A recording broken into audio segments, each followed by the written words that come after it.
why should state and local election officials trust the FBI to support them in actually keeping our elections free and fair when the FBI recently appears to be more focused on supporting baseless speculation and debunked conspiracy theories about both the 2020 and the 2024 election? I want to answer the question about whether or not it's a crime to lie to Congress, and I find that extremely troubling. I find it troubling that you lie to the American people every day. You are a disgrace, Mr. Director. Not nearly as big as the fact that you can't answer that question, I will.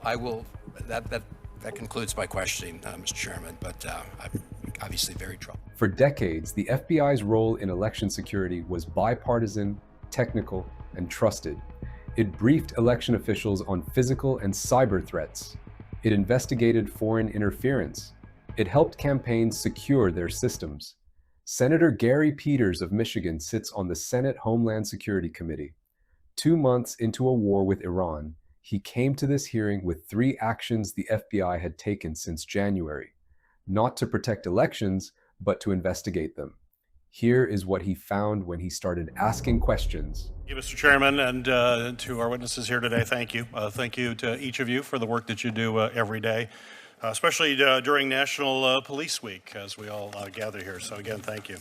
Director Patel, we are now more than 2 months into a war with Iran, a leading sponsor of terrorism, and we have already seen at least 3 terrorist attacks related to that war, including one at Temple, Israel in West Bloomfield, Michigan, where a Hezbollah-inspired attacker rammed a vehicle into a synagogue holding approximately 100 young children. And yet the FBI has not yet put out an intelligence bulletin about the threats to the homeland resulting from this war. Something that is, as I think you know, usually standard action in coordination with the National Counterterrorism Center and DHS, and is absolutely essential to ensuring that state, local, tribal, and territorial private sector partners are prepared for these threats that we are seeing and actual actions that we're seeing.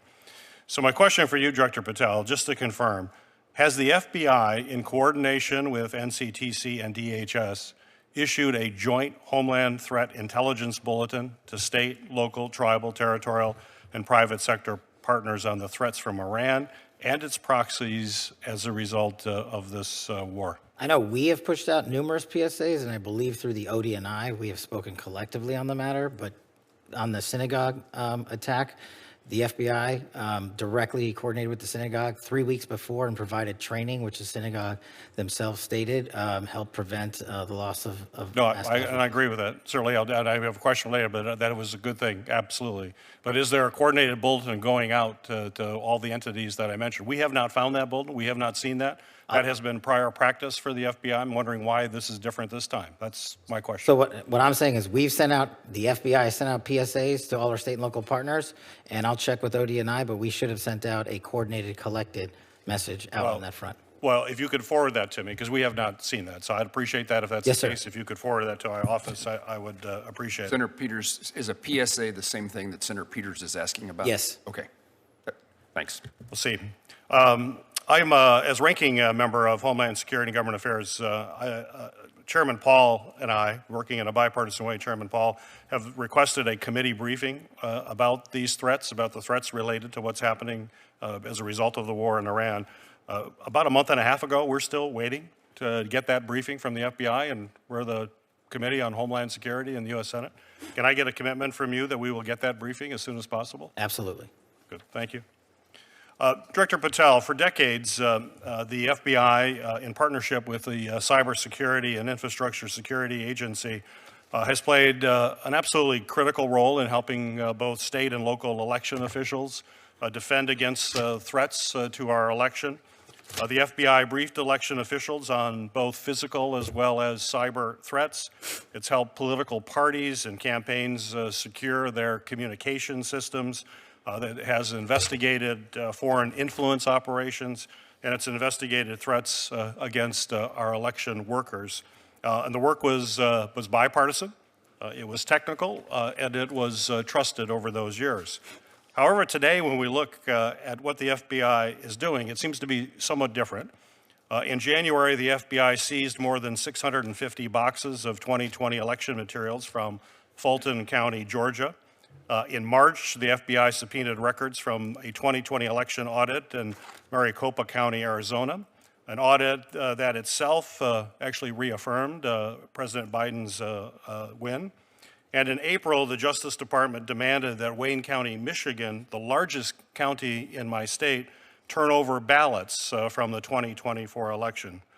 So Director Patel, my question is, why should state and local election officials trust the FBI to support them in actually keeping our elections free and fair when the FBI recently appears to be more focused on supporting baseless speculation and debunked conspiracy theories about both the 2020 and the 2024 election? Well, two things, Senator. Thank you. As to the execution of legal search processes, we went to federal and state magistrates, and like we do in any case, and received a ruling of probable cause to advance any investigations we're working on. As to the overall security of the election, that is of primary importance with us, which is why we at the FBI and me have installed ECCs, election county coordinators, in every single 56 field office that I have. We've also stood up a national security, election security post at headquarters for the upcoming midterm elections. And so we are continuing to keep that a priority and collect information as it comes in from overseas and also around the country. Well, that was my follow-up question there. I mean, but you know, what we've been seeing, some of these actions here are ones that are related to these debunked theories. But our officials want to know what is going to happen going forward. They're going to want to ensure that state and local elections are indeed going to be free and fair, and folks are being protected by the FBI. You mentioned a couple of initiatives. What is the main message that you want to tell right now to election officials all across the United States, that the FBI is actually going to be their partner to ensure, as we have seen in the past, free and fair elections that have occurred every single election in the United States in recent history, that it's also going to happen again this year? That's why we've prioritized and stood up these ECCs. That's why we've prioritized and stood up these national coordination centers. And that's why we're hand in glove embedded with CISA and DHS to ensure the integrity of this upcoming election. We have prioritized that. We have flexed more resources to that, including the personnel I've shifted out to the field. So they're not just at headquarters, are working on election security and election integrity around the country. Well, as you come before the Committee on Homeland Security, which I appreciate your commitment to have that briefing, we're going to want to do a deeper dive into that, and I would hope you'd be prepared to do it at that time, and you could commit to doing that. Thank you, Senator. Thank you. Thank you, Mr. Chairman. Director, I have to ask you one last question. You attended the Olympics in Milan. How much did your trip cost, and to what extent did that help you carry out your mission as director of the FBI? I greatly appreciate the question, Senator. As you know, the FBI and DHS are responsible for the security of the Olympics, the World Cup, the F1, the Super Bowl, and everything else. We had 250,000 Americans travel to Milan. We're proud that we stood up our jock there and had 0 major security incidents involving American citizens. And what we did was we purposely planned that trip around the Olympics because, as I mentioned in my opening, the top cyber criminal from the CCP was housed in Italian custody. While there, we were able to work an agreement, an arrangement to have that individual expelled from Italy instead of going back to China, like has so often happened in places like Serbia. Mm-hmm. And so we accomplished that mission, and we kept it quiet, and that individual was returned to America 2 weeks ago.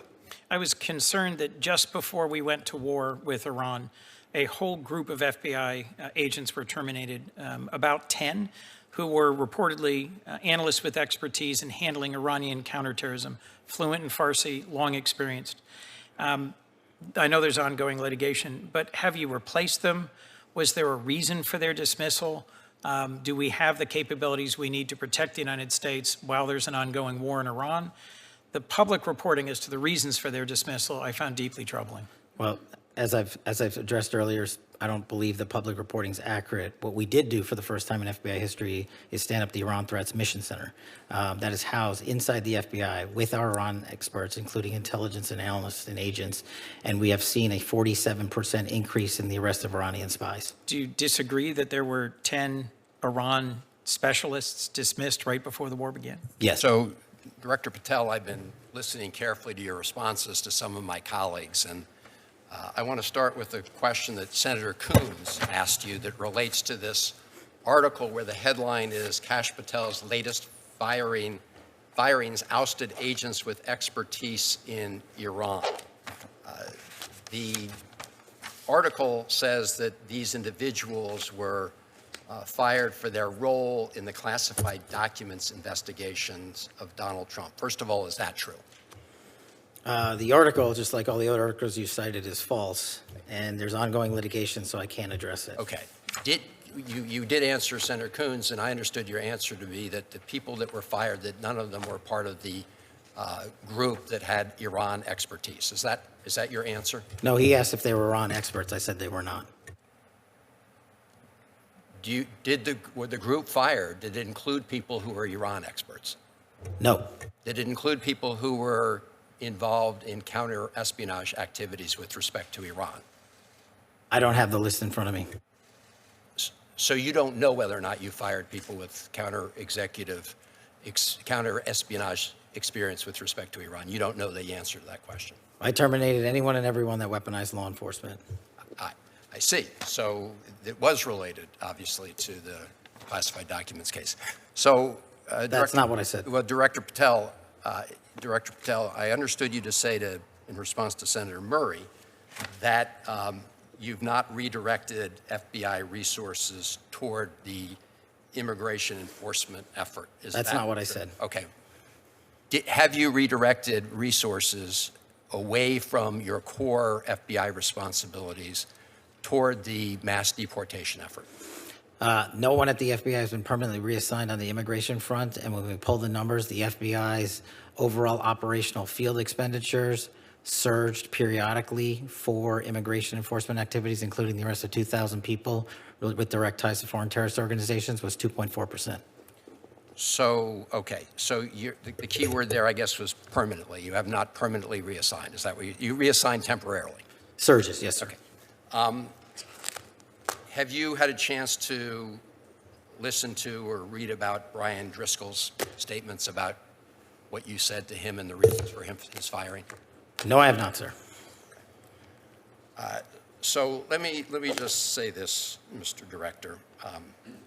In your response to me earlier, where you had a little bit of a blow-up, you made a couple provably false statements. So did you. No, Mr. Director, I was reading about and asking you to respond to allegations that are made. In fact, I was giving you an opportunity to do that, and you took that opportunity. But in the process, you made these provably false statements that I know are sort of like urban legend in right-wing media about margaritas in El Salvador, which is provably false. And so coming from the mouth of an FBI director to make provably false statements in a hearing like this is extremely troubling. And it leads me to ask whether or not the other things you've been saying are false statements. And so because that's a provably false statement. You made a couple others that are provably false. And this is from the mouth of the FBI director. The only one that made false statements is you.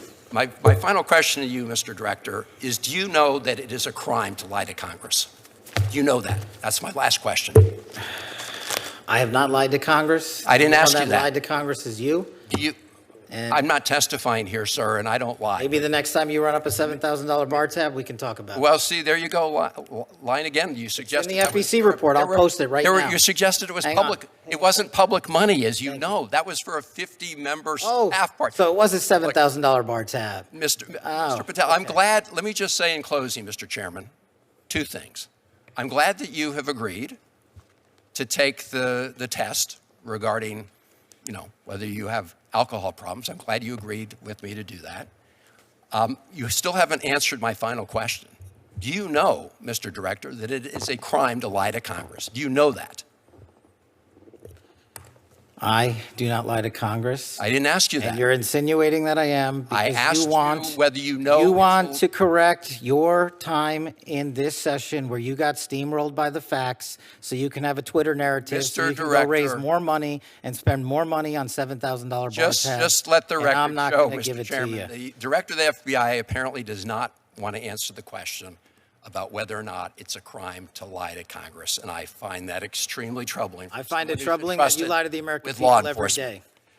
You are a disgrace, Mr. Director. Not and nearly as the big as fact you. that you can't answer that question, that concludes my questioning, Mr. Chairman, but I'm obviously very troubled. Peters asked Patel why the FBI had seized 650 boxes of election materials from Georgia, subpoenaed records from an Arizona audit that confirmed Biden won, and demanded Michigan hand over 2,024 ballots.